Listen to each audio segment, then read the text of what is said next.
Ma'am यार ma'am कुछ भी कर I like it. No no ma'am इधर इधर इधर देखेंगे मैम लेफ्ट में मैम यार मैम लेफ्ट में फुल लेफ्ट इकडे बघा इकडे मैम यार मुच्छड उधर है मुच्छड चलो जाऊ मी आता. अरे नहीं जाइए Very bad.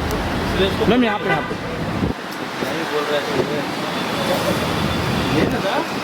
फोटो कितना चाहिए जाओ साइड से आपको साइड से परत.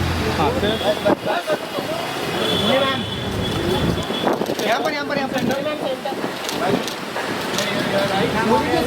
मैम यहाँ पे मोनी जी इधर लेफ्ट यहाँ पर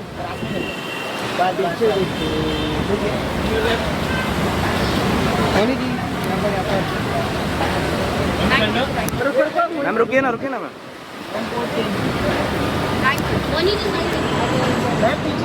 मैम यहाँ पे मोनी जी यहाँ पर पीछे देखो पीछे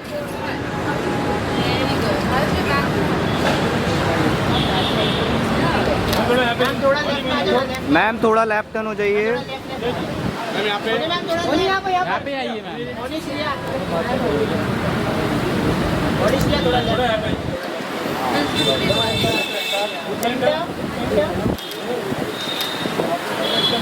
मैम लेफ्ट ये ma'am left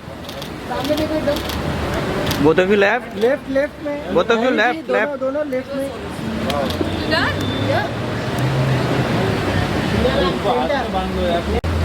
ma'am left Shreya जी लेफ्ट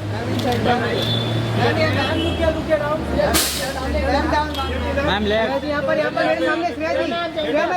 पर मैम लेफ्ट मैम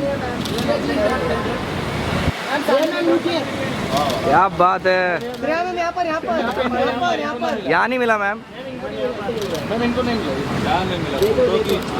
क्या बात है? श्रेया जी का अरे इधर देखने तो दे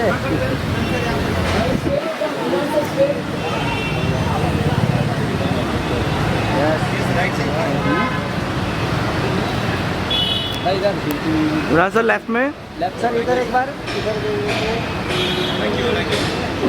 हो गया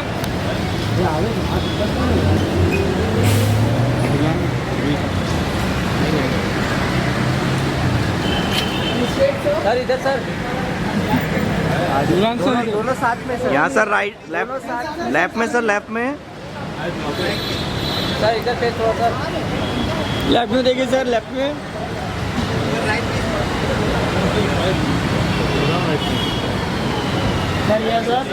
सर मैं तो हैंडल ही करता हूँ जो हैंडल करते थे वो अभी यहाँ नहीं है मिहिर चले गए हैं लेकिन और अर्चित वो चले गए हैं तो कितना टैंट्रम हमने दिया है उनको और कितनी तकलीफें दी हैं उनको वो मिहिर करण और अर्चित ही बता पाएंगे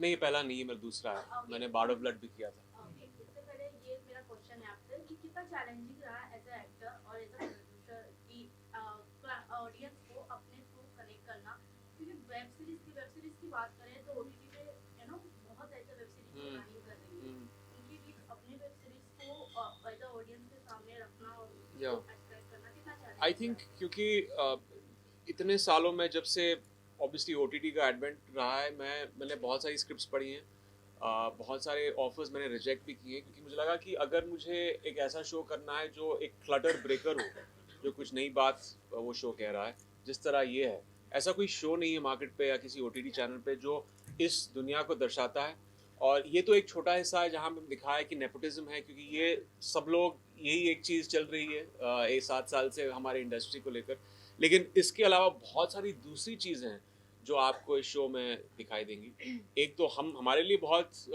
हम रिलेट कर सकते हैं इस दुनिया से आप शायद रिलेट कर सकते हैं लेकिन ऑडियंस का हमेशा एक अल्योर होता है ना ये एक दो चीज़ हमारे देश में एक तरह से रिलीजन है क्रिकेट और फिल्में लेकिन इंडस्ट्री किस तरह चलती है इसके तौर तरीके, यहाँ के लोग कैसे होते हैं, इस शो में वो दर्शाता है। तो आई थिंक OTT में वो इंटरेस्टिंग है। साथ में ये भी जानना चाहेंगे कि ये नेपोटिज्म के ऊपर मतलब कोई बहुत बेस्ड है सर, और इनसाइडर आउटसाइडर के बारे में बात की जा रही है, तो आप लोगों का क्या टेक है नेपोटिज्म के ऊपर? Start, pronounce that, Moni? Why would you look at me? No, and just ask start me from the to left hand start? side for the because you have some very radical thoughts on nepotism. Do I? No, I won't say they're radical, but yes, आप अगर ये पूछ रहे हैं कि nepotism exist करता है कि नहीं, I would say of course करता है. It exists, and I don't think it's just in our industry. It's there in every field. और आप खुद ही सोचिए, आज अगर आप एक जर्नलिस्ट हैं और कल आपके ब्रदर सिस्टर, बेटा बेटी, कजिन, नीस, नेफ्यू, अगर किसी को हेल्प चाहिए होगा उस प्रोफेशन में आने के लिए, तो आप भी जो कर पा सकते हैं वो करेंगे. So in that way yes, nepotism does exist, but does अगर आप मुझसे पूछ रहे हैं मेरा पर्सनल व्यू पॉइंट क्या है, does it bother me? No. Have I thought about it at length? Yes I have. और कभी कभी ऐसा भी लगा है मुझे कि शायद अनफेयर होगा, बट जैसा कि आप सब जानते हैं कि हम सब इस इंडस्ट्री में हैं, इतने सालों से काम कर रहे हैं, क्योंकि ऑडियंस ने हमें एक्सेप्ट किया है, हमें वो प्यार दिया है या वो रिस्पेक्ट दिया है. तो जो भी है इस इंडस्ट्री से ऑलरेडी कनेक्टेड या जनरेशन आफ्टर जनरेशन जो काम कर रहे हैं, उनका काम इतना उम्दा है और वो इतने टैलेंटेड है, ऑडियंसेस की वजह से वो है आज जो भी है. So that's what my take on nepotism is. I mean, as she rightly said, nepotism सिर्फ I think entertainment industry बहुत target होती है because it itself is nepotism सिर्फ Bollywood में ही exist नहीं करता है, वो हर मतलब it's a phenomenon, it's a universal phenomenon. And yes, मेरा personal take इस पे ये है कि जब तक insiders और outsiders दोनों coexist करे, it's a beautiful fair industry to be in, but yes, chances बहुत कम ही रहे हैं, but at the same time it's not impossible to break those myths and be a part of that industry, because we do see a lot of people coming from the outside here on the same stage itself. So yeah, there are exceptions, and yeah, it's a phenomenon which exists, and yes, but जब एक prejudice होता है, या जब एक unfair treatment होती है, या जब आपको प्रोजेक्ट्स के बारे में पता ही नहीं चलता, क्योंकि obviously you don't know anything about the industry, you don't have any familial connections. So yes, when somebody comes from a privileged background, and when obviously their parents have worked hard, so it's not fair to always कि हम उनको target करते रहे. But yeah I feel there should be more screen test, या फिर हम जो बाहर से आते हैं उनको और मौके डेफिनेटली मिलने चाहिए और मिल रहे हैं. So that is my take on this. Rajeev, चर्चा हो रखी है, मुझे ऐसा लगता है कि अगर हम देखें तो 4 नेपोटिज्म के अगर कोई प्रोडक्ट्स हैं तो 5 आउटसाइडर्स भी हैं, 5 बाहर के भी हैं. तो ये कहना कि नेपोटिज्म एग्जिस्ट करती है और उसी की वजह से बहुत बड़ा मुद्दा बन गया है, बहुत ही गलत है. मुझे लगता है ये ह्यूमन नेचर है. आई मीन, जब तक हम अपनी संपत्ति भी अपने बच्चों के नाम पे करके जाते हैं, क्यों किसी और के साथ में नाम पे कर दीजिए ना. आपके घर में और भी लोग काम करते हैं, उनके बच्चे भी हैं, ज़्यादा टैलेंटेड भी होंगे, लेकिन हम नहीं करते हैं, वो भी तो नेपोटिज्म ही हुआ. तो आई थिंक ये चर्चा मेरे लिए तो बहुत ही वेस्ट ऑफ टाइम है.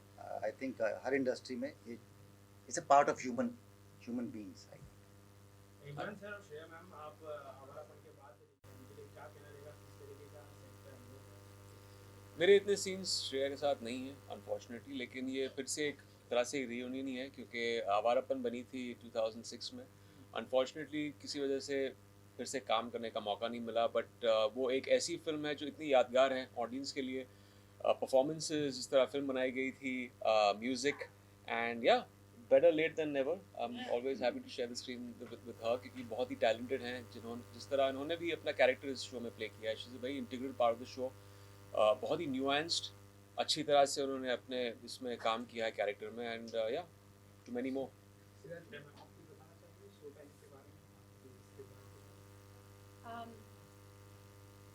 इस शो में मैं किरदार जो निभा रही हूँ वो मेरा ही है, मगर मेरा नहीं है.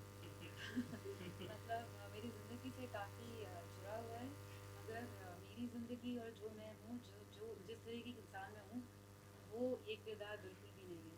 सो मज़ा आया, बिकॉज क्या होता है कि जब कोई कैरेक्टर हमें मिलता है ना जो हमें थोड़ा सरप्राइज़ करे और कभी कभी ऐसा हम सीन्स पढ़ते हैं और इंटरेस्टिंग होते हैं, पर जब हम करने लगते हैं दे सरप्राइज यू। तो इस शो में भी एक सीन ऐसा था जब sweet scene where I am just removing makeup, और मुझे लगा ये ओके ठीक है, but then when I started doing it I felt like oh my god, that's me but not me. That surprised me. So that way it was very interesting. You can ढाल निभाने के लिए. So yeah, I really enjoyed doing it. Imran जी, आपने क्योंकि पास फिल्में भी की है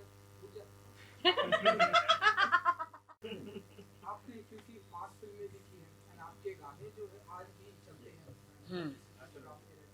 तो आपसे मैं जानना चाहूँगा, क्योंकि आपने दोस्त ये आपकी दूसरी सीरीज भी है, तो आप मानते हैं कि वेब सीरीज में या ये OTT प्लेटफॉर्म पे गानों को इतना इम्पोर्टेंस नहीं दिया जा रहा है या नहीं मिल रहा है? नहीं, मैं तो चाहता हूँ कि गानों को और भी इम्पोर्टेंस दें। ये एक परसेप्शन होता है कि गाने सिर्फ थिएट्रिकल बिजनेस या म्यूज़िक वीडियोस तक ही सीमित रहते हैं। मेरा मानना है कि अगर आप कुछ अलग करें OTT स्पेस में, अगर ये शो बॉलीवुड से कनेक्टेड है और इसमें कुछ चंद गाने आ जाएं तो और भी एक तरह से वो एक इंगेजमेंट आ जाती है। तो मैंने आए दिन कुछ 7 दिन पहले ही अपने डायरेक्टर को कहा था कि एक अच्छा गाना ढूंढो जो अच्छा होना चाहिए, पहले ऐसे नहीं फोर्स फिट हो जाए हमारे शो में, जो बॉलीवुड के अराउंड हो और हम इसको शूट करके शो के पहले एयर करें। या एग्जैक्टली। तो एक्चुअली हमारे शो में ही थोड़े 2 गाने हैं। एक तो राजीव का एक गाना है जहाँ पे उनका हुक स्टेप है, और मौनी का भी एक इंट्रोडक्शन गाना है, और बैकग्राउंड में भी कुछ गाने हैं। लेकिन एक दूसरा प्रॉब्ली प्रमोशनल ट्रैक हो जाए तो एक थोड़ी एल्बम भी बन जाती है। तो ये अभी डिस्कशन चालू है। डिज्नी प्लस हॉटस्टार भी अभी डिसीजन लेने वाले हैं। तो आई होप कि एक उसमें एक वो एडिशनल चार्ट बस्टर ट्रैक हो बॉलीवुड के बारे में, और एक अच्छा सिंगर और म्यूजिक डायरेक्टर का combo. Imran, Hindi film industry की बात की जाए तो आपको लगता है कहीं ना कहीं कैरेक्टर जो है टाइपकास्ट किए जाते हैं हिंदी फिल्म में? मतलब एक कैरेक्टर अगर आप लोगों ने कर लिया तो उसके बाद आपको वैसे ही कैरेक्टर मिलने लगते हैं, तो कुछ उसके बारे में हर इंडस्ट्री में देखिए, ये एक फंक्शन है। अगर आप कामयाब हो एक चीज़ में, और पहले तो ये चीज़ शुरू होती है एक्चुअली दो तरफ से शुरू होती है। एक तो ऑडियंस आप चाहती है कि आप को उसमें उस किरदार में उस या तो कुछ आर्कीटाइप उस कैरेक्टर का आर्कीटाइप में फिर से देखे।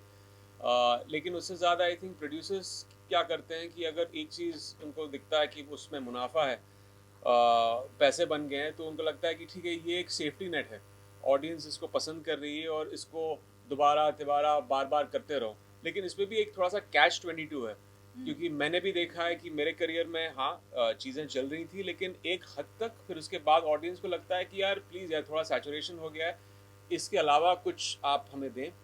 तो इसलिए मैंने भी एक तरह से मोल्ड करना बहुत शुरू कर दिया था। 2014-2015 में मैंने अलग अलग कैरेक्टर्स प्ले करने शुरू कर दिए। लेकिन एक हमारी फितरत है कि हम चीज़ों को लेबल करना चाहते हैं to understand it better. I think this is just generally a function of being a human being. You want to understand something, और फिर एक चीज़ किसी एक्टर या किसी से चिपक जाती है। जैसे for example even if you see SRK widely successful, but आपकी जो की विजुअल SRK का क्या है, और ये जो वो हाथ फैलाते हैं, तो ये एक वो है, अभी वो टाइप कास्टिंग नहीं कह सकते हैं, बट एक चीज़ बस चिपक गई है लोगों के जहन में। जी इमरान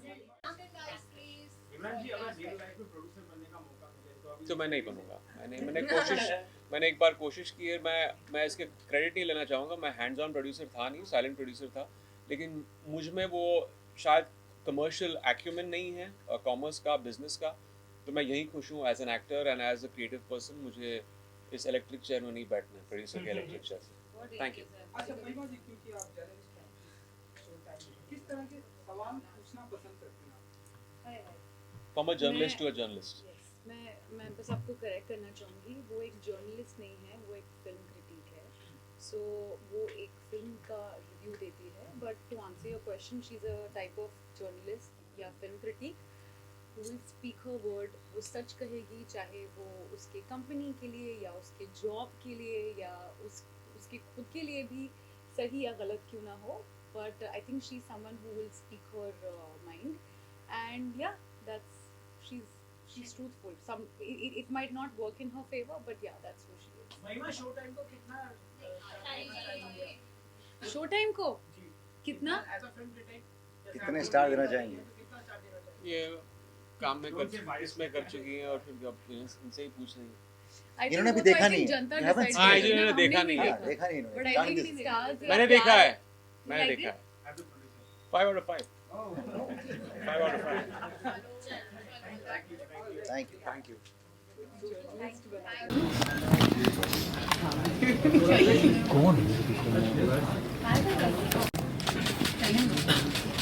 Look center में. Look center. Down. All of you. Arun थोड़ा phone. Center down. Follow. Thank you. Thank you.